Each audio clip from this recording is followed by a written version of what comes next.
Olá pessoal, tudo bem? Hoje nós vamos continuar a nossa aula de Antropologia dos Povos Indígenas e a gente vai hoje ver em específico o texto do Conrad Philipp Kotak, que tem o título O que é Antropologia? Então é um texto bem curto que eu já mandei para vocês antes, né? Fácil de encontrar na internet inclusive.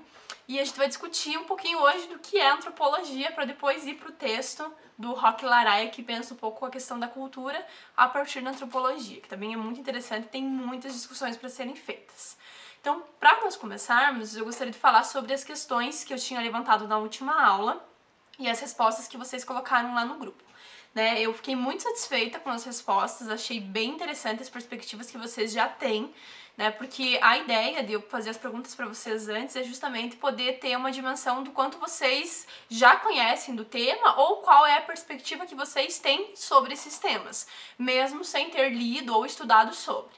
Então a ideia era realmente fazer esse apanhado geral mesmo, tentar fazer uma investigação prévia do que vocês conhecem.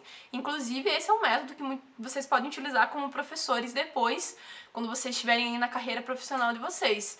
Investigar o conhecimento prévio dos alunos sobre um assunto, trabalhar o assunto e aí depois voltar naquilo com os alunos e pedir inclusive para que eles comparem a resposta que eles tinham antes de ter o conhecimento com a resposta da mesma questão depois que eles aprenderam um conteúdo.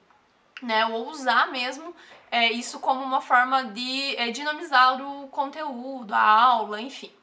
Então, eu pedi para vocês falarem sobre duas questões que a gente vai trabalhar ao longo do nosso texto hoje, ao longo da videoaula. A primeira questão era para vocês falarem sobre a noção de desenvolvimento e evolução dentro das sociedades, né? Então eu perguntei para vocês o seguinte: as sociedades, elas evoluem ou elas se desenvolvem? E existem sociedades, por essa lógica, mais evoluídas que outras, então uma elimina a outra, né? Se você diz que não existe evolução, a outra pergunta já não faz sentido. Mas a ideia, gente, a essência da questão que eu quis levantar para vocês é a de pensar como que as sociedades elas vão se organizando no decorrer do tempo. Não sei se vocês lembram, mas na nossa última aula eu levantei algumas questões no sentido de a gente pensar que as sociedades elas vão se organizando de formas diferentes no decorrer dos tempos. E aí eu perguntei para vocês, será que as sociedades elas vão naturalmente caminhando por um mesmo destino, que é o mundo industrial que a gente vive hoje? Esse mundo globalizado, da inteligência artificial, será que naturalmente uma sociedade que começa, como todas começaram em volta dos rios, né, se organizando com uma hierarquia, uma religiosidade, aquela sociedade antiga, ela vai se desenvolvendo ou evoluindo até chegar nesse nível de desenvolvimento que nós temos hoje, que é o desenvolvimento industrial? Será que é um processo natural? Será que é um caminho que todas as sociedades vão seguir naturalmente, mesmo que com mais ou menos atraso? Então são essas questões super complexas que a gente vai tentar hoje discutir. Eu já falei isso para vocês várias vezes e vou repetir, né? São todas questões difíceis de a gente dar um ponto final. Então a gente vai estar discutindo perspectivas, mas de maneira geral é difícil a gente postular uma verdade absoluta sobre. Aliás, a história toda ela é super subjetiva, né? Ela é passível de diferentes interpretações. Então, de maneira geral, a gente não vai conseguir tá sempre dando ponto final nas nossas questões, tá? A gente não vai conseguir encontrar todas as respostas. São muito mais questionamentos do que respostas, né? Que a gente encontra na história. Então, com relação a essa questão do desenvolvimento. Então, vamos lá. A gente pode considerar que as sociedades elas vão caminhar naturalmente para o mesmo processo e se tornar o que hoje nós temos? Por exemplo, se a gente for pensar as tribos isoladas que nós temos na Amazônia. Se hoje elas tiverem contato com o não índio, será que daqui a milênios essas sociedades vão chegar nesse nível de desenvolvimento? A gente já tem um problema inicial aí. O contato com o não índio já aceleraria o processo, porque para a gente poder pensar esse caminho natural que as civilizações desenvolveram no decorrer do tempo até chegar ao que nós temos hoje, 2020, nós temos que pensar num processo natural e muito específico do período onde esse desenvolvimento foi acontecendo.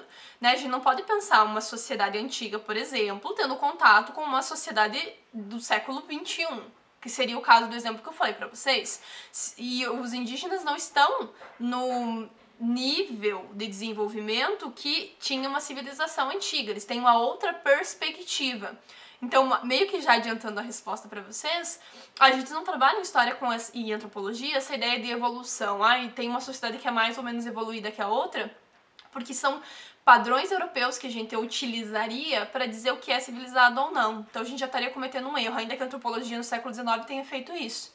Mas a gente hoje entende que cada sociedade foi se desenvolvendo de acordo com seus interesses e necessidades. Então a gente não pode olhar para esses indígenas e dizer que um dia eles vão se organizar, criar uma civilização, assim como, por exemplo, os incas e os astecas fizeram, né, um grande império. Aí depois eles vão começar a se desenvolver lá com ao passar do tempo vão criar uma religião mais forte, vai se tornar uma igreja católica da vida, aí depois vão surgir os estados modernos, depois eles vão criar a noção de país.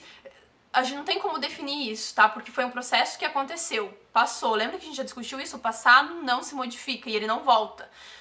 Pelo simples fato de ter acontecido num tempo da história, num tempo específico do passado, e por ter personagens específicos, variantes específicas e condições específicas, o passado não vai voltar. Então não tem como a gente acreditar que esse grupo poderia seguir esse mesmo processo que seguiram as outras civilizações, povos, culturas, porque não é assim que as coisas funcionam historicamente falando, porque o passado já passou. E as condições já não são mais as mesmas. Aí volta a questão que eu estava levantando para vocês lá no começo. Se eles tivessem contato com o não índio hoje, eles já iam conhecer a cultura industrial. Então eles estariam passando por várias etapas de uma vez só, eles estariam pulando essas etapas, né, que o ser humano foi desenvolvendo no decorrer de milênios. Então não daria para hoje a gente imaginar que essas sociedades, elas ao terem contato com o não índio, continuariam o processo de desenvolvimento natural delas, tá? A lógica própria delas, já haveria uma interferência e eles não chegariam nesse processo que as sociedades fizeram no decorrer do tempo. E provavelmente também não fariam porque os indígenas têm uma outra lógica, né? No caso do Brasil, por exemplo, pelo menos a maior parte dos grupos indígenas não tinha essa lógica de civilização que tinham os povos da Mesoamérica. Então eles não desenvolveram isso não porque eles estavam atrasados ou porque eles não tiveram capacidade intelectual para isso. Eles não quiseram fazer porque não acharam importante, não fazia parte da cultura deles. Então mesmo que a gente não interferisse na cultura deles hoje e eles se mantivessem lá super isolados e nunca nem imaginassem que existisse qualquer outra coisa além do mundo deles, provavelmente se eles mantiverem a mesma lógica dos indígenas aqui do Brasil, eles não vão desenvolver uma civilização, tal qual os astecas, por exemplo, e depois não vão mudando isso com o tempo até a gente ter, por exemplo, lá o que acontece na Antiguidade, Roma se torna império, depois vem a igreja, depois torna a gente tem a questão dos estados nacionais, aí vem as revoluções, burguesia, liberalismo. Provavelmente, gente, isso não vai acontecer, que é uma lógica diferente que eles têm de organização social, de desenvolvimento. Então a gente tem que ter um cuidado gigantesco ao usar o termo evolução. Uma sociedade evoluiu. Fulano tem que evoluir. O que seria evoluir? Né? Claro que a gente entende que evolução seria esse ir para frente, né? É quase como um caminho em direção ao sucesso. Só que isso é positivismo, né? É uma visão da história ainda muito positivista que entende que as civilizações e as sociedades, elas caminham para o progresso. Então a gente acaba colocando como parâmetro de desenvolvimento, de sucesso, né, de realização de um país, de uma nação, de um povo, esse mundo industrial que a gente vive hoje. Então esse é o parâmetro de desenvolvimento, esse é o sucesso que um povo tem que alcançar, né? A gente tem que ir indo até alcançar esse tipo de vida. E novamente a gente está colocando um padrão, um modelo que é praticamente europeu. Né? E o mundo industrial é em si mais civilizado, melhor, por quê? Né? Será que as tecnologias elas são tão úteis assim que a gente tem que esperar que todas as sociedades cheguem no mesmo nível de desenvolvimento tecnológico que nós temos? E aí vem aquela discussão do quem é civilizado e quem não é. Né? Tem uma imagem que eu gosto bastante que tem na internet de duas imagens assim se contrapondo, né? O homem não índio, ou branco, como queiram, né? É que nem todo não índio é branco, mas enfim, eu gosto bastante do termo não indígena, né? Quando eu descobri o termo, me apropriei, gostei. Acho que faz muito sentido. Então, o não índio lá, num barquinho, no meio do rio, cheio de lixo. E aí, no outro lado, nós temos o indígena cuidando da natureza, nadando lá no rio, super de boinha na vida dele, e aí tem essa perspectiva, né? Quem que é o não civilizado? O que agride a natureza, que agride o ambiente que vive, o meio, né? Ou é o que tá lá entendendo que a natureza é um bem, é preciosa, ela em si já é uma força sobrenatural, uma deusa, enfim. Né? Qual que é o padrão que a gente utiliza de civilidade? É o cara que usa roupa? Ah, porque daí quando os europeus chegam no Brasil eles ficam horrorizados, né, ao enxergar os indígenas nus e as indígenas, né? Ah, mas que imorais. Ué, mas qual que é o padrão, então, qual que é o critério que se utiliza para julgar a civilidade? Né? Então, volto a falar com vocês que eu já expliquei antes, né? Civilidade é um termo que vem dos europeus. Na verdade, a ideia de civilização, a gente pode utilizar esse termo na história, mas de maneira apropriada. O que isso quer dizer? Vamos lá, com calma. Por exemplo, Pinsky, né, no texto dele lá, As Primeiras Civilizações, ele fala sobre a questão do critério que a gente tem que utilizar para definir o que é civilização e o que é um povo. Né? Nem todo povo se tornou uma grande civilização. Por quê? Porque civilização pressupõe meio urbano, grande contingente populacional, ou seja, muita gente, pressupõe cidades, né? Obviamente é o meio urbano, como eu falei. Tem que ter lei, tem que ter hierarquia, tem que ter Estado, ou seja, tem que ter um líder político. Tem uma burocracia, ou seja, gente trabalhando para esse Estado. A religião ela tá mais sistematizada, organizada, os sacerdotes, o templo, né? Então tem arte, tem escrita. Tudo isso pressupõe civilização. Então, para você dizer que aquele povo é uma civilização e o outro não é, você usa esses critérios. Ele utiliza esse parâmetro. E eu gosto bastante dessa leitura dele. Acho que faz também muito sentido. E aí, quando você olha para os hebreus, por exemplo, eles nos tornaram uma grande civilização na época antiga, justamente porque eles não têm essas características. Depois lá eles vão formar reinos e tal, mas no começo ali é um povo, tá? A gente não chama de civilização. Assim como a gente fala da civilização egípcia, por exemplo. Então é um termo que era utilizado na história pura e simplesmente para distinguir o que é povo, o que é civilização, tá? Aí depois, né, principalmente quando os europeus vão começar a ter um contato muito intenso com o resto do mundo, né, não é só nas grandes navegações, mas muito mais no período das grandes navegações, porque antes eles já tinham contato com a África, enfim, com o Oriente. Mas é mais no período das grandes navegações, principalmente, que eles vão começar a criar esse discurso de civilidade. Então eles vão pegar o termo civilização como se fosse alguma coisa fantástica, nós somos civilização, e aí eles vão começar a utilizar esse termo nesse sentido pejorativo, né? Nós somos civilizados, e aí o outro não é civilizado. E aí surge essa ideia que nós temos hoje, né? Ah, fulano, seja civilizado. Né, do tipo, seja aceitável, né, perante a sociedade, faça o que a sociedade quer, né, seja uma pessoa boa, enfim, faça parte dos padrões, né, siga os padrões. Então essa ideia de civilidade, ela vem depois, né, é um termo que a gente pode utilizar, com certeza, só que a gente tem que cuidar sempre quando a gente fala, isso aqui é civilização, para tentar sempre mostrar para os nossos alunos, no contexto que a gente estiver falando, do que a gente está falando, para não reforçar esse estereótipo europeu do eles são civilizados e nós não somos. Ah, porque eu sou bom, meu padrão é bom, eu europeia falando, né, supondo, o meu padrão é ótimo, a minha vida aqui é fantástica, a nossa civilização funciona. Então lá os europeus dizendo que eles são super civilizados, matando um monte de gente, roubando o resto do mundo, né, não tomando banho. Então, assim, os padrões de civilidade, eles são super questionáveis, né? E aí a gente cai naquela questão que a gente discutiu no último vídeo, né? Que é justamente a ideia de relativismo cultural, né? Ah, mas fulano é porco porque não toma banho, tá? Mas é uma questão cultural, né? Para alguns pode parecer, assim, extremamente básico, né? Meu Deus, mas é o banho, é a coisa mais óbvia, né? Não é mesmo. Assim, se vocês forem para pensar, gente, quase tudo em nós é construído, como eu já falei pra vocês, né? É uma questão cultural. A gente é basicamente formado pela cultura. Então é por conta da cultura que a gente, inclusive, diz o que é um cheiro bom e um cheiro ruim, um gosto bom e um gosto ruim. A gente sabe que biologicamente nosso corpo vai dizer pra gente o que a gente gosta e o que não gosta, né? Ok, nós temos instintos, sim, mas a maior parte das vezes a gente vai condicionar a biologia e o meio por meio da cultura. E a gente vai estudar isso daqui pra frente cada vez mais. Mas vão já se familiarizando com essa ideia. Por quê? No interior se vai, tem um cheiro muito característico dos animais, depende muito de que lugar, né, que você vai, mas normalmente quando você vai chegando no interior você já consegue sentir um cheiro diferente. Pra pessoa que mora na cidade, aquilo pode ser um cheiro ruim. Pra pessoa que mora no campo, é um cheiro que a pessoa se acostumou e que ela pode até gostar. A questão do cheiro do perfume mesmo, né? É uma questão também condicionada à cultura, né? O que você considera que é cheiroso?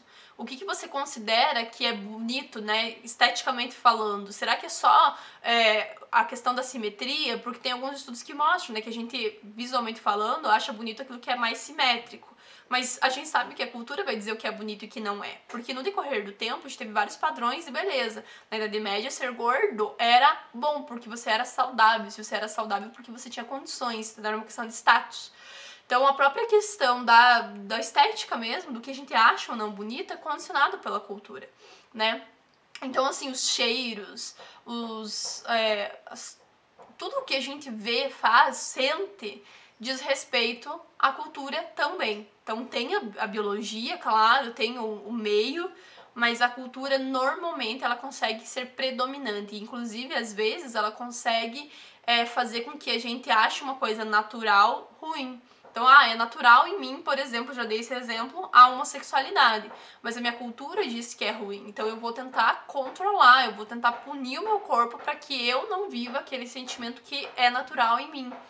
Então a gente vai estar sempre usando a cultura para condicionar o nosso corpo, enfim. Então, com relação a tudo que a gente sente e pensa, às vezes a gente acha que é natural. Eu gosto disso, eu faço isso, né? Se a gente nasce numa cultura, vive, né, numa cultura onde comer carne crua é normal, você não vai questionar isso, você não vai necessariamente não gostar, provavelmente você vai comer e vai achar normal. Se você vive numa sociedade onde desde criança você é ensinado que só tem que comer verdura, você vai provavelmente fazer parte daquele meio. Sempre tem os rebeldes, né, que vão sair do meio ali onde eles estão, que vão questionar, que não vão concordar com aquilo, mas de maneira geral, a maior parte de nós vai ser condicionado por aquilo que a cultura é dita como normal. Se a minha cultura acha que isso é normal, eu vou entender que realmente é assim que as coisas devem ser. Agora, se a minha cultura diz que eu não posso fazer isso, que eu tenho que limitar o meu instinto, aí eu vou fazer. Então, assim, basicamente a cultura é que vai nos regulando. Então, por isso que eu falei dessa questão de higiene, ela é muito relativa, a gente tem que ter cuidado. Eu tava brincando com vocês, né? Mas a ideia é justamente a gente questionar essa ideia de civilidade dos europeus, né? Porque pra eles o que é normal, tranquilo, né, essa questão da higiene pra nós é uma heresia, uma coisa, né? Pra nós talvez alguns não, né? Mas de maneira geral, pro brasileiro que toma às vezes 3 banhos por dia, né? Principalmente na época do calor, e que tem abundância de água, né? É uma perspectiva. Então lembrem sempre que a gente tem que sempre pensar a cultura e o quanto ela molda a gente, a nossa sociedade e a nossa visão de mundo. Muitas coisas que a gente acredita que são naturais, na verdade não são. São construídas em nós. Eu naturalmente tenho um desejo de ser mãe. Provavelmente nós temos, obviamente, um instinto maternal, paternal, mas não é desenvolvido em todos, né? Todo mundo que nasce com vontade de ser pai e mãe ou com capacidade para isso. A nossa sociedade incute, principalmente nas mulheres, a ideia de que elas nascem para serem mães. Porque a função da mulher, desde o início das primeiras sociedades, né? A função da mulher sempre foi essa. Então é um discurso extremamente patriarcal e opressor sobre o corpo da mulher, né? A dizer que é uma questão biológica para todas. Né, vocês têm que ser mãe. Então a mulher que nasceu com um problema no útero lá, nossa, que tem mulher que precisa fazer tratamento para engravidar. Mas a biologia não devia permitir que tudo acontecesse bem, então, já que é uma questão só biológica? Então por que mas o sexo então ele é só para gerar filhos? Então por que a mulher nasceu com um órgão que é especificamente para prazer? Né, que é o clitóris, qual que é a pira, então assim, tem a questão biológica sempre, né, ela existe, mulheres podem gerar filhos, claro que podem, mas aí vem a cultura e diz, mulheres, vocês nasceram para serem mães, e nada mais que isso, e todas vocês têm que ser mães, e o pai não, né? Não existe um discurso tão forte com relação aos pais de que eles nasceram para serem pais, já repararam isso? Mas com relação às mães, sim, porque é o nosso papel social, infelizmente, e aí tem muita gente que se torna mãe sem querer, e vive uma vida infeliz o tempo inteiro porque não era o que realmente desejava, mas era uma imposição cultural, assim como o casamento, assim como uma série de questões que a nossa sociedade impõe para nós, como a própria questão do ter, né, do possuir, e a gente acaba seguindo porque quer pertencer a esse grupo, o grupo humano. Daí vem a outra questão lá que a gente estava discutindo, o que nos diferencia dos demais animais, né? A gente já chega lá. Gente, então de maneira geral, eu acho que ficou mais ou menos evidente que nós não podemos usar esse termo evolução. Eu lembro que um aluno meu que tá fazendo história agora e que era da biologia, uma vez na aula falou que nem na biologia se usa mais essa ideia de evolução nesses termos, né? De mais desenvolvido, menos desenvolvido, mais superior e inferior. Então a gente tem que cuidar para usar o termo nesse sentido. Mas claro, evolução no sentido biológico aí é uma outra coisa. A gente tá falando evolução no sentido social. Uma sociedade ela evoluiu. Não, ela foi se desenvolvendo, ela foi vivendo a lógica natural, né? Ela foi seguindo o curso, só que cada sociedade vai fazer isso ao seu modo, no seu tempo e conforme as suas necessidades e interesses. O que isso quer dizer? Como eu estava falando da questão dos indígenas, vamos voltar ao exemplo deles. No Brasil, havia necessidade de ter criado uma sociedade tal qual os outros indígenas na América fizeram? Não houve necessidade. E aí a gente vai questionar aquela coisa de que todo ser humano naturalmente encaminha para o progresso. Não encaminha, não vai naturalmente para o progresso, para a tecnologia, para essa sociedade industrial. Porque nem todas as sociedades têm essa cultura que prega a necessidade disso. Enquanto os europeus estavam na época das grandes navegações com uma pira gigantesca de acúmulo de metais e colonizar, os indígenas aqui estavam com outra perspectiva. E isso não é sinônimo de atraso, não, de maneira alguma. Muito pelo contrário. Né? Isso mostra que eles tinham uma perspectiva que eu acho, inclusive, fantástica, muito diferenciada da dos europeus, que era de acúmulo de riqueza. Então a gente não pode usar esse parâmetro de evoluído, não evoluído, e por quê? Porque não existe, como eu falei 1 milhão de vezes, sociedades mais superiores a outras. Né? Se a gente utiliza esses termos, a gente tá errando, a gente tá inferiorizando e colonizando de novo um monte de gente que já foi colonizada anos, séculos. Não vamos colonizar de novo, gente, pelo amor de Deus. Né? Vamos tentar usar hoje a racionalidade e a ciência para trazer discursos positivos, né? E não acabar inferiorizando ainda mais povos que já foram por séculos inferiorizados, colonizados, explorados. Pelo amor de Deus. Mas enfim, né, a gente tem que cuidar justamente quando vai usar esses discursos por isso, porque senão a gente recoloniza. Né? E daí a questão que eu estava falando dos povos indígenas, por exemplo, eles não tinham necessidade daquele acúmulo, daquela visão dos europeus. Isso não é demérito, né? Não quer dizer que eles fossem menos desenvolvidos. Porque a mesma sociedade indígena, por exemplo, na Mesoamérica, lá, fez uma grande civilização, fez um império. Por que aqui não aconteceu isso? Mas os indígenas aqui, pegando um pouco a leitura do senso comum, eram preguiçosos. Né, que o Gilberto Freire, infelizmente, vai acentuar um pouco essa imagem do indígena como preconceito, como preguiçoso, e isso é bem problemático, né? Qual que é a questão do indígena, então? Ele não era preguiçoso, ele tinha uma visão cultural que não entendia o acúmulo de riquezas. Ele naturalmente caminhou para a ideia de civilização, para uma organização social que levasse à civilização naqueles termos que eu falei para vocês. Meio urbano, divisão de tarefas, hierarquia. Hierarquia, todas as sociedades e grupos humanos sempre houve, mas no caso da civilização é uma hierarquia muito mais sistematizada, né? Tem o rei, tem aquele que vai trabalhar para o rei, enfim, os grupos que vão se formar em torno do rei e os nobres, enfim. Então isso não aconteceu no Brasil, porque os indígenas do Brasil não encaminharam para o mesmo caminho que os indígenas no resto da América. E não foi por uma questão de atraso. Justamente porque aí nós fechamos essa questão. Cada sociedade se desenvolve de acordo com seus interesses e necessidades. E a partir da sua cultura, sua visão cultural. E aí vamos pensar um pouquinho o caso dos indígenas. O que isso quer dizer? O que os indígenas pensavam no Brasil? Então a gente falou agora há pouco sobre a questão do banho, por exemplo, da limpeza, né? Os indígenas no Brasil, eles tinham uma perspectiva cultural muito diferenciada dos europeus. Então hoje tu começa a ver isso pela questão da roupa, né? A não necessidade deles de usar roupa, até porque nós estamos falando de um país tropical, né? Mas não era uma questão necessária, porque eles não tinham aquela moralidade religiosa que já existia na Europa. A visão religiosa deles era muito ligada à natureza e ao sobrenatural, mas não a partir dessas regras, dessas normas ou noção de pecado, que é uma visão cristã. Então os cristãos foram levando essa visão para o resto do mundo e a moral cristã foi dominando o mundo. Em certa medida até hoje. Mas, com relação a esses indígenas, ela só chegou na época da colonização. E aí, essa galera que morava aqui, os indígenas do Brasil, eles estavam muito ligados a uma relação muito forte com a natureza. Um cuidado, uma noção de que eles não poderiam agredir a natureza, sendo ela um ser sobrenatural. Então eles tinham cuidado com a natureza que não era dos europeus. Os europeus não tinham cuidado algum, não tinham essa noção de reverenciar a natureza pelo seu poderio.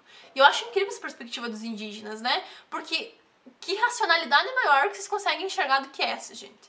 Você cuidar do meio em que você vive pro teu próprio bem.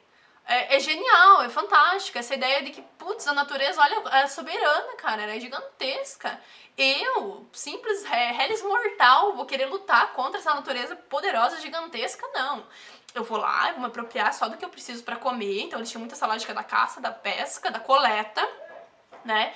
E estão sempre se deslocando para os lugares para procurar melhores condições. Eles não estão necessariamente afetando a natureza, e mesmo a agricultura no Brasil ela era pequena, não era um grande latifúndio para exportação. Enfim, eles tinham um respeito pela natureza, que era da maioria. A gente não tá aqui para santificar nenhum indígena, né? Nenhum grupo, nenhum lado, nenhum outro. Sempre falo isso, a gente não tá para demonizar nem para santificar ninguém, não somos advogados de ninguém. Mas nesse primeiro momento, os indígenas sim têm uma perspectiva da natureza que é muito diferenciada dos europeus, de cuidado e de respeito, porque eles tinham essa perspectiva de que a natureza era soberana. Inclusive tem um texto de um indígena, se não me engano, dos Estados Unidos, que ele fala assim, como que eu vou vender a natureza? Como que eu vou vender um pedaço de terra? Não é meu, a natureza em si ela é soberana, ela é uma deusa, ela é poderosa, eu não posso fazer isso. Então eles tinham uma perspectiva muito diferenciada. E aí vem a outra questão, não propriedade, não posse, eles não têm essa noção de posse das coisas, a natureza é dona das coisas, eu não posso pegar a natureza e vender, e comercializar ou dominar, eu tenho que usar com racionalidade, né? Claro que, como eu falei pra vocês, hoje aí nós temos que passar a questão indígena atual, nós temos uma série de problemas, muitos indígenas que utilizam a terra, que mudaram de perspectiva porque a cultura é móvel, ela tá sempre se transformando e a cultura deles também mudou, inclusive por contato com os não indígenas.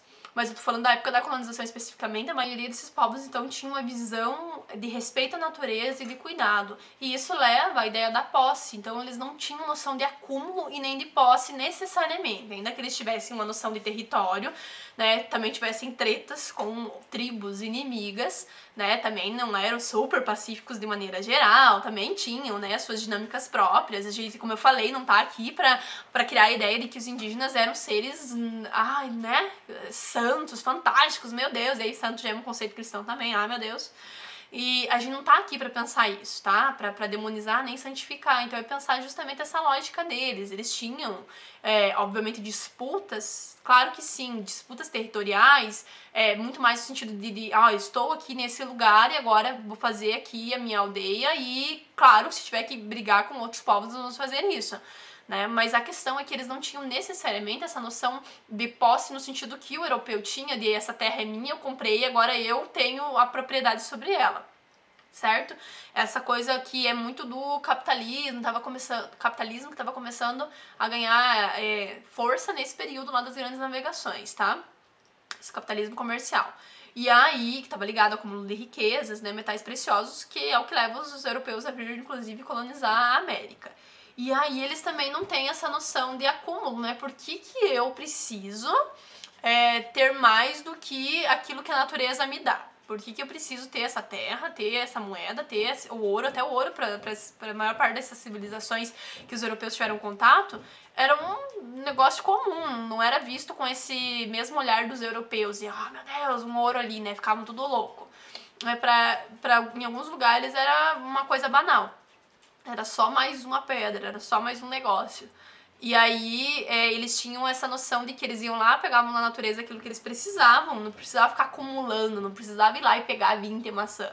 Né? Peguei o que eu preciso para comer agora, acabou. Então eles não tinham noção de acúmulo, de posse, era muito diferente da visão dos europeus que estavam chegando aqui para colonizar.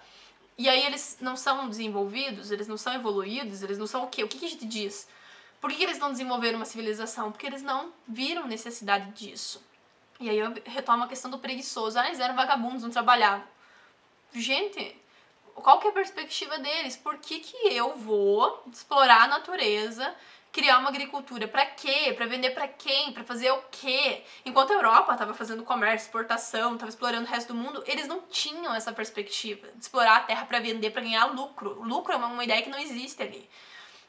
Então não quer dizer que eles não fossem desenvolvidos, não quer dizer que eles não tivessem intelectualidade ou qualquer coisa do tipo, né, ou não civilizado lá. Simplesmente eles tinham uma dinâmica própria. Eu acho que faz muito sentido, eu acho uma fantástica ideia de que a gente não precisaria ficar trabalhando nesse sentido para ganhar dinheiro, né? A ideia de que eu poderia trocar, né, um alimento com alguém, eu produzo um negócio aqui, eu peguei da natureza. Se a natureza pudesse sempre nos dar, né, o alimento e nós apenas nos apropriarmos, seria fantástico, né? Depois a agricultura, claro, ela vai dar um pouquinho mais de estabilidade para os povos. A gente não vai dizer que a agricultura não foi importante. Mas eles não tinham essa perspectiva, até porque os grupos eram menores, né? Porque a civilização pressupõe um grande contingente populacional, como eu falei.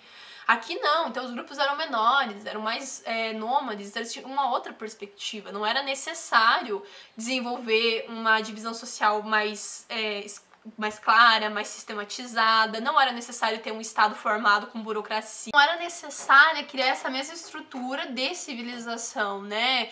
Pegar religião e fazer um templo, que mais? Escrita, essa questão da arte, ela já existia, mas de uma determinada maneira, não sistematizada, então tudo que sistematiza não faz sentido nessa sociedade. Né? A organização, ela existe, só que ela ainda segue essa mesma lógica daquela sociedade menor, né? Mais grupos familiares, tem uma divisão de tarefa que é baseada no sexo e não necessariamente em hierarquia, grupo social, acúmulo de riqueza, quem tem a terra e quem não tem. É uma outra perspectiva, não dá pra comparar, entendem? Como que eu vou comparar o nível de evolução e desenvolvimento de uma sociedade assim com uma que depois conseguiu atingir o nível de industrialização? Até porque, como eu falei pra vocês, ser industrializado é chegar num grande nível de desenvolvimento, grande coisa, né? Uhul, nossa, finalmente tivemos a inteligência artificial. O ser humano conseguiu chegar até a Lua, né? E aí coisas básicas pro nosso dia a dia a gente não consegue dar conta de resolver, né? Tipo um chuveiro que não caia quando você usa no inverno na voltagem 110. A gente não consegue resolver certas coisas, né? Então, assim, a tecnologia, ela é boa, mas ela traz 1 milhão de outros problemas. A gente tem que tirar da cabeça essa ideia de desenvolvimento a partir da tecnologia. Eu lembro que quando eu dava aula no PIBID, a gente foi falar sobre a África com as crianças, e aí a primeira coisa que chamava a atenção deles é quando a gente mostrava as imagens de nossa, mas lá tem prédio, mas lá tem carro, lá tem celular. Então a gente sempre utiliza como parâmetro e como ideia de progresso a sociedade que a gente vive e as tecnologias que a gente tem hoje. E isso tá erradíssimo, né? Essa noção, ela é complicadíssima, né? Cada sociedade se desenvolve de acordo com suas necessidades e nem por isso se tornam inferiores às que têm um outro tipo de desenvolvimento, tá? Eles não estão num nível. A gente colocar a hierarquia, a gente fazer aquela pirâmide social nesse sentido não funciona, tá? Não é essa a ideia. As sociedades, elas não estão disputando para ver quem se desenvolve mais nesse sentido. Não deveriam, pelo menos, né? Claro que a Europa tá sempre lá tensionando para se sentir superior, ainda hoje. Mas, de maneira geral, os indígenas, eles não têm essa perspectiva, por isso eles não criam essa sociedade. Não é uma questão de incapacidade, mas de falta de necessidade. Não viam necessidade nisso e não desenvolveram esses moldes. Se eles iriam desenvolver a mesma lógica que as outras civilizações desenvolveram, os outros povos, não sabemos. Possivelmente, talvez, né, eles tivessem se desenvolvido seguindo a mesma estrutura, porque é meio que natural, né? Primeiro o ser humano se organizar em pequenos grupos, aí criar uma liderança e dividir tarefa. Só que o que mais gera necessidade de divisão de tarefa, gente, isso é bem importante, é o domínio da natureza. Isso é básico. Quando vocês vão estudar a Mesopotâmia, lá, Egito, vocês vão ver qual que é a grande questão dessas civilizações, que são hidráulicas? Água, domínio do rio, domínio das cheias. Então, a partir do momento que o ser humano precisa dominar a natureza, é que eles vão começar a se organizar em grandes sociedades com essa ideia de civilização.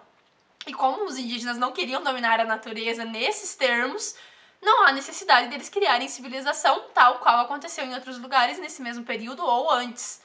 tá? Então a gente tem que ter essa perspectiva muito clara. Se é o domínio da natureza que gera essa hierarquia muito sistematizada e essa sociedade nesses moldes de civilização, eles não fizeram porque não tinha necessidade mesmo.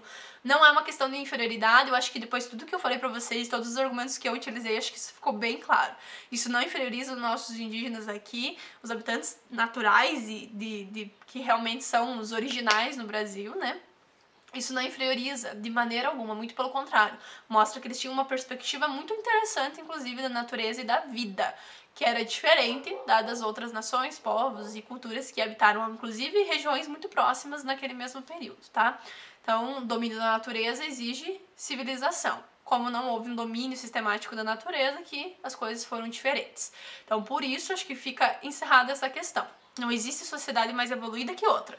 Sociedade se desenvolve, sim, mas no seu tempo, seguindo suas necessidades, seus interesses e de maneiras diferenciadas, não de maneira hierárquica, né? Não tem uma que é superior e outra que é inferior. São apenas maneiras diferentes de se desenvolver e se adaptar a esse mundo e as condições que surgem do meio e da biologia.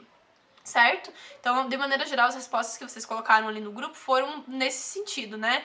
Alguns colocaram que evoluem e se desenvolvem, mas aí explicaram, justamente tiveram esse cuidado, entender que não existe superioridade. Eu achei bem legal perceber que vocês já estão tendo esse trato com as palavras, o cuidado de entender os termos e principalmente esse cuidado de não recolonizar através da palavra mesmo essas culturas que já foram por tanto tempo colonizadas, exploradas e dominadas.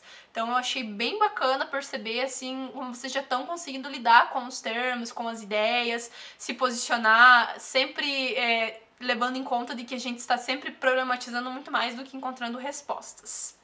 E aí vem a outra questão. O que nos diferencia dos demais animais? Primeiro que a gente tem uma dificuldade gigantesca em se entender animal, né?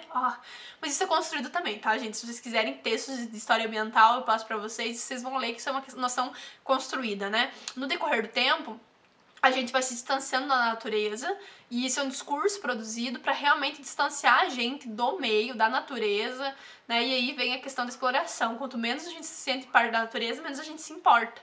Por isso que daí tem essa coisa tão interessante do indígena, né? Dessa aproximação com a natureza, esse contato que a gente não tem necessariamente. A gente não tem apego ao meio, a gente não tem cuidado com a natureza, a gente não entende que se eu prejudico o meio ambiente, isso vai ser ruim pra mim. Então essa racionalidade que os indígenas tinham lá, a gente infelizmente não tá tendo. O que nos diferencia então dos demais animais? Primeiro, entendemos sim, somos animais, né? Só que aí nós temos uma primeira grande diferenciação, somos animais racionais. Mas os outros animais não pensam? Putz, faz sentido isso aí, né? E agora, o que nos diferencia? Gente, a principal questão que nos diferencia dos demais animais é a cultura. Basicamente isso. Tem uma série de outras coisas que a gente vai estar estudando, tá? Nossa capacidade de dominar o meio e a biologia. Só que tudo isso vem em função da cultura. Então, o que resume absolutamente tudo é cultura. Por isso que a gente vai ver os textos que falam sobre cultura. Por quê? Toda hora cultura, cultura, cultura, cultura, porque isso nos diferencia. A capacidade que a gente tem de produzir sentido para as coisas, criar símbolos, linguagem e principalmente passar esses elementos culturais de geração em geração.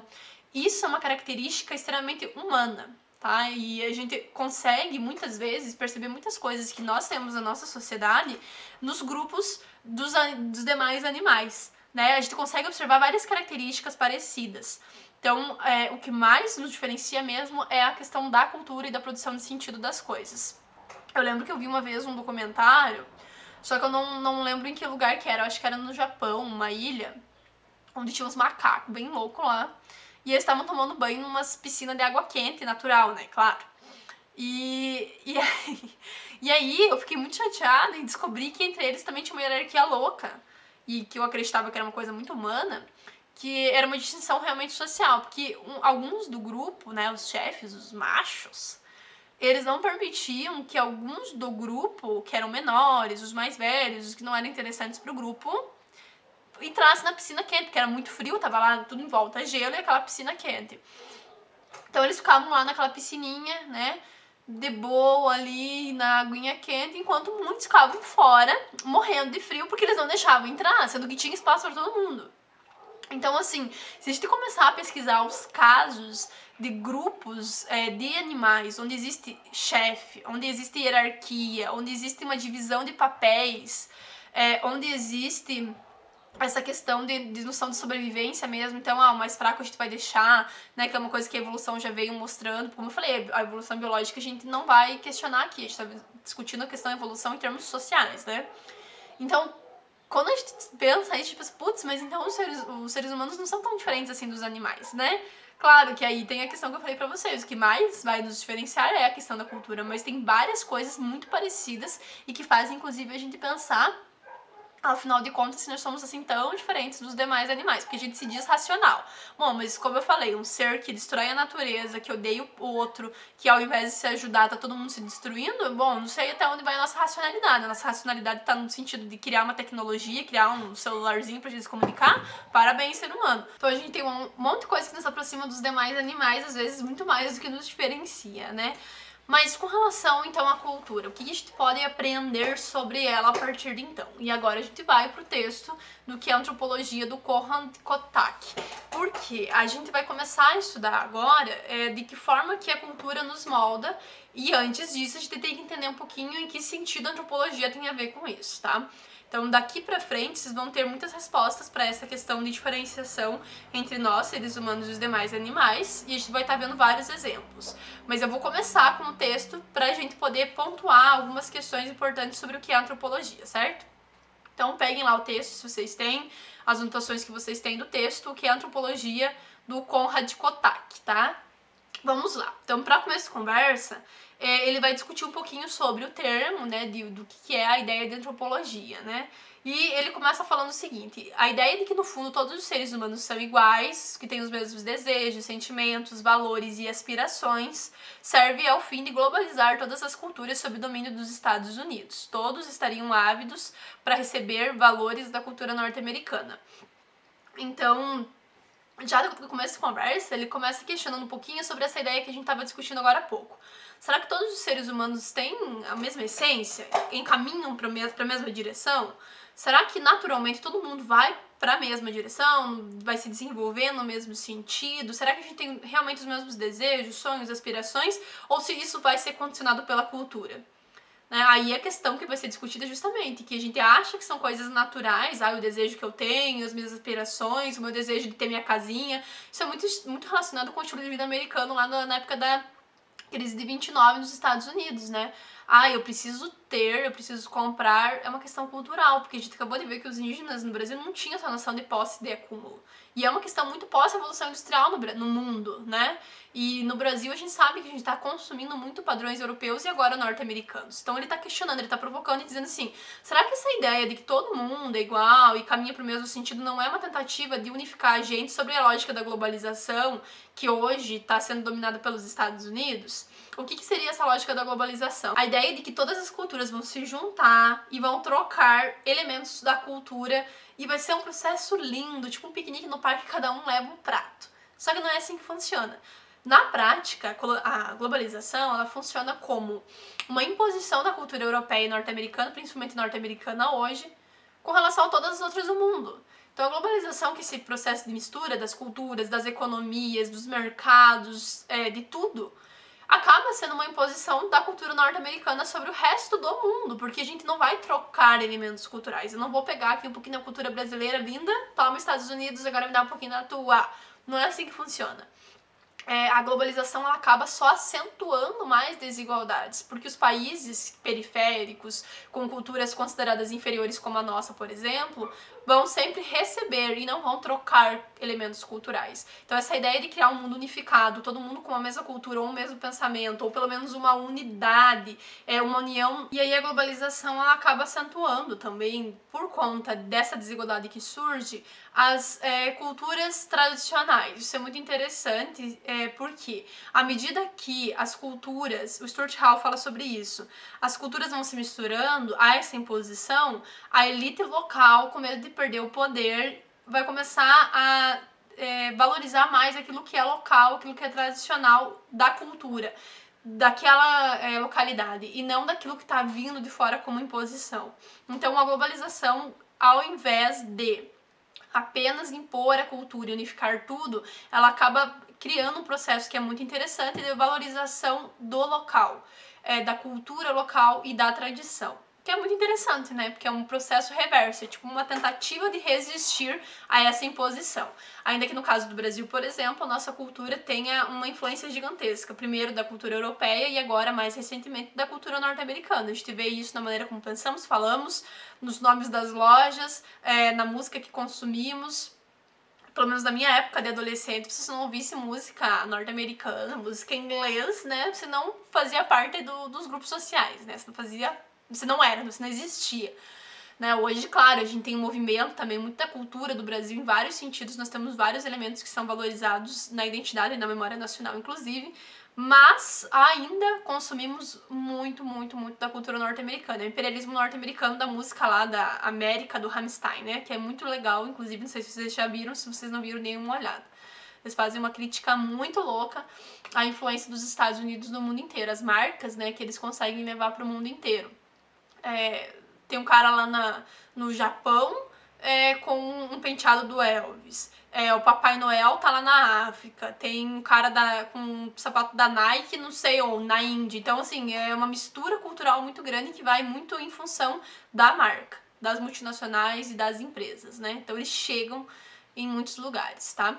Enfim, então essa é a primeira provocação que ele vai fazer. A antropologia oferece uma visão, ele vai dizer isso, comparativa, diferenciada e intercultural.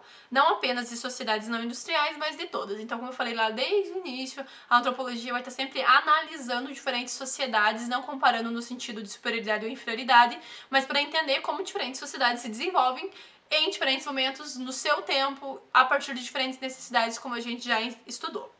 É uma ciência comparativa que analisa todas as sociedades, antigas e modernas, simples e complexas, todas elas.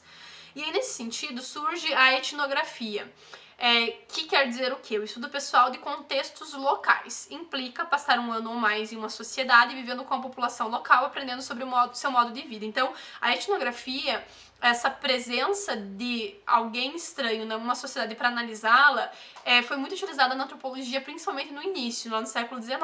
A ideia é de que para você conhecer uma sociedade, você tinha que ir lá e conviver com aquele grupo. E no começo a antropologia está muito voltada aos nativos, né? Então eles iam lá nas sociedades indígenas e tentavam ficar lá observando e anotando. É tipo quando você vai fazer estágio na faculdade, né? O estagiário é aquele que o professor odeia, né? Porque daí ele tá lá dando a aula e o estagiário fica lá anotando, como se estivesse julgando, condenando, né? Mais ou menos nesse sentido era o etnógrafo, né? Vai lá, vai analisar, vai ficar anotando. Só que, gente, isso não funciona totalmente porque ele já é um ser estranho ali. Ele já vai estar modificando a rotina daquele povo pelo simples fato dele estar ali. Então, claro que isso vai fazer com que eles deixem de fazer certas coisas, façam outras. É tipo o professor na hora que o estagiário tá analisando, né? Ele leva um slide, ele coloca um videozinho, ele passa no quadro uns negócios diferentes, né? Ele cuida com o que fala e problematiza e faz o auê todo, né? Por quê? Porque ele tá sendo analisado. A gente tem que levar em conta isso, né? O fator do fulano, da fulana que tá analisando. Então, só o fato de você ter uma pessoa te observando já vai mudar toda a lógica natural do teu dia a dia, do cotidiano. Então, o fato de imaginar que um antropólogo ou um etnógrafo vai lá analisar a vida de uma sociedade e ele vai conseguir compreendê-la totalmente, não dá certo, já não funciona. Então ele vai estar interferindo e já vai estar alterando aquela sociedade. E aí começou a se perguntar, mas então como que a gente vai fazer essa análise, né? Se a gente não pode ir lá, ao ir lá a gente vai modificar essa sociedade, como que a gente vai conhecer, né? E aí vem essa coisa a história ela auxilia muito nesse sentido, né? De a gente poder analisar a partir daquilo que eles falam sobre eles, né? Hoje a gente tem uma série de métodos que a gente pode utilizar para conhecer sociedades a partir do que elas são, só que a gente nunca vai conhecer ela no todo se você não for o nativo, né? Sempre que você vai ser o estranho analisando e indo lá, aquela sociedade já vai se modificar. Então, tanto quanto possível, a gente não interferir naquele meio, mas vai ser fácil da gente vai analisar depois, né? Mas o etnógrafo continua sendo um estrangeiro e isso impacta na experiência, como eu acabei de falar. Aí ele vai continuar dizendo o seguinte: existem outros modos normais de pensar e agir que diferem dos nossos. E aí a gente se questiona o que é normal, o que é normativo. cada sociedade vai ter a sua lógica do que é certo, do que é errado, do que é bom, do que não é, do que é moral e do que é imoral, como a gente já viu anteriormente. Então, o que é normal, afinal, depende muito de cada sociedade. E existe muita coisa que pode ser considerada certa na cultura do outro. É isso que ele está dizendo aqui, ó, existem outros modos normais de agir nos outros povos, para os outros. Não é só o que eu faço que é normal, que é bom, que é aceitável, tá? Então, o normativo é a cultura que vai definir. Já os antropólogos estudam os seres humanos nos locais onde se encontram. Então, o antropólogo, para tentar não modificar a cultura, como a gente acabou de ver que pode acontecer, como a etnografia acontecia, eles tentam analisar o meio deles mesmos. Então, eu estou numa sala de aula, por exemplo, eu já faço parte daquele meio, eu não preciso ser o estranho que vai analisar. Então, eu posso analisar os meus alunos, eu posso analisar o meio que estou inserido. Então, ele cita o exemplo, por exemplo, do shopping, onde ele poderia analisar o que as pessoas estão fazendo sem que ele fosse um estranho e interferisse no meio. Ele estaria ali naturalmente, como se fosse alguém consumindo, enfim, no shopping tem muita gente que vai... Aliás, eu acho que é difícil alguém que vai no shopping pra consumir, né? Só as pessoas muito ricas, eu acho, não sei, né? Eu acho que de maneira geral as pessoas vão no shopping só pra estar lá, pra comer, tomar uma casquinha do McDonald's lá que é 2 pila, alguma coisa nesse sentido, né? Não sei. Tem minhas dúvidas com relação ao shopping. Mas você estaria lá e você estaria conseguindo observar com naturalidade, em tese, o que as pessoas estariam fazendo. Então você conseguiria observar com mais tranquilidade as ações humanas. A antropologia, então, nesse sentido, tem interesse na diversidade que se dá por meio da adaptabilidade humana. Como que o ser humano consegue se adaptar ao meio no decorrer do tempo. E a biologia também vai interferir nisso, com certeza. Humanos estão entre os seres mais adaptáveis do mundo, outra característica que nos diferencia dos demais animais. Nós conseguimos nos adaptar. E aí tem uma outra questão que vocês podem levantar. Mas os outros animais também se adaptaram, inclusive a teoria da evolução. Só que aí tem um detalhe que é muito interessante. Nós conseguimos adaptar um meio a nós. E o Roque Laraia vai falar bastante sobre isso. A gente consegue mudar o meio ao invés de mudar a nossa biologia. Então eu vou antecipar uma coisa que eu adoro, achei fantástica quando eu li a primeira vez e vou ter que falar já. Ele diz o seguinte, por exemplo, os animais tiveram que desenvolver asa para voar e nadadeiras para nadar. E aí, a gente faz o quê? Como quer nadar, quero lá estar no oceano, lá no mais profundo, sei lá, vou criar mecanismos para isso, né? Vou criar um submarino, vou criar, sei lá, um barco para navegar, eu vou criar, no caso de voar, né, um avião. Então, o ser humano não precisa desenvolver fisicamente, necessariamente, alguma coisa, alguma característica para poder se condicionar ao meio. Ele condiciona o meio a ele. Então, é muito interessante a perspectiva do como nós nos diferenciamos dos demais animais, né? Fisicamente, inclusive, a gente não precisa necessariamente desenvolver alguma coisa para se adaptar ao meio. Mas a gente acaba condicionando o meio por conta da racionalidade, que diz que, né, nós temos, e que faz com que a gente consiga construir coisas, que é a nossa capacidade de criar. Então a gente pode criar coisas para adaptar o meio e a biologia à cultura. E aí o Kotaki vai continuar falando sobre essa questão de desbravar o desconhecido, pensando, por exemplo, o caso do ser humano ter ido para a Lua. Então, além da capacidade de adaptação, o ser humano tem uma curiosidade em desbravar, em conhecer e também colonizar, né, enfim, dominar.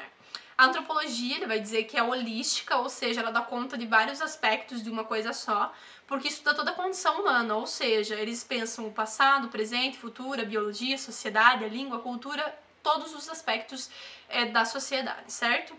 E ele vai dizer que a cultura, né, é do ser humano, enquanto que algumas sociedades, os outros animais também conseguem organizar em certa medida, né, pequenos grupos sociais, ainda que, como a gente estava discutindo agora há pouco, de maneiras diferenciadas, mas a cultura é uma característica do ser humano, porque a gente consegue observar no resto da natureza, por exemplo, hierarquia, divisão de tarefa, sexualidade, enfim, o que revela uma certa organização social.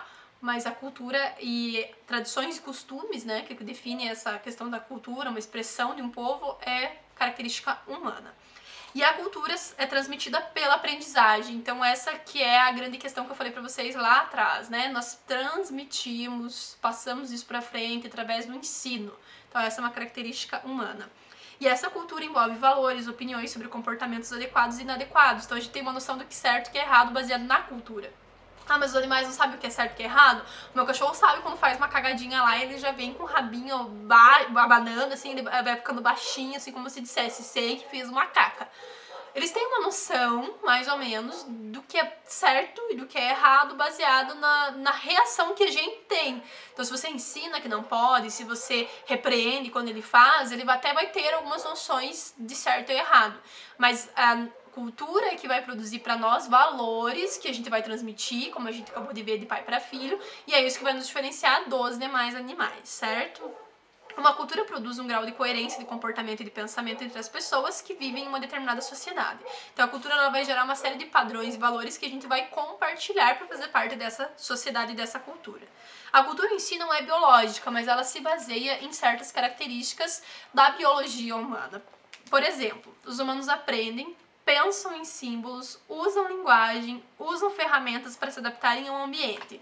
Então, a cultura ela vai ser moldada também em função da biologia, né? Se utiliza da biologia em certa medida para moldar essa cultura, mas é sempre a cultura que vai estar tendo a voz final, digamos assim, nesse processo. Entre cultura, a gente já estou adiantando a discussão do próximo texto, mas entre cultura, biologia e meia cultura ela vai estar sempre dando um jeitinho de sobressair. Mas claro que a biologia também vai condicionar, né, a cultura em certa medida e vai estar dando, digamos assim, parâmetros para a gente criar a cultura.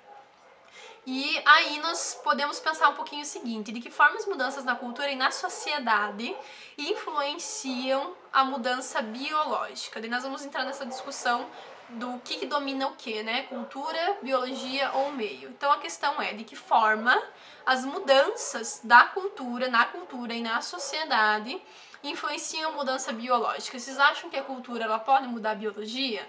Nós já falamos de alguns exemplos aqui, eu gostaria que vocês pensassem em mais exemplos. Quando que a cultura ela vai moldar a biologia? Pensem em condições climáticas, geografia, no meio, pensem na biologia mesmo, como que o corpo da gente vai ser moldado pela cultura. Se nós acabamos cortando, né, os nossos instintos, controlando os nossos instintos em função da cultura.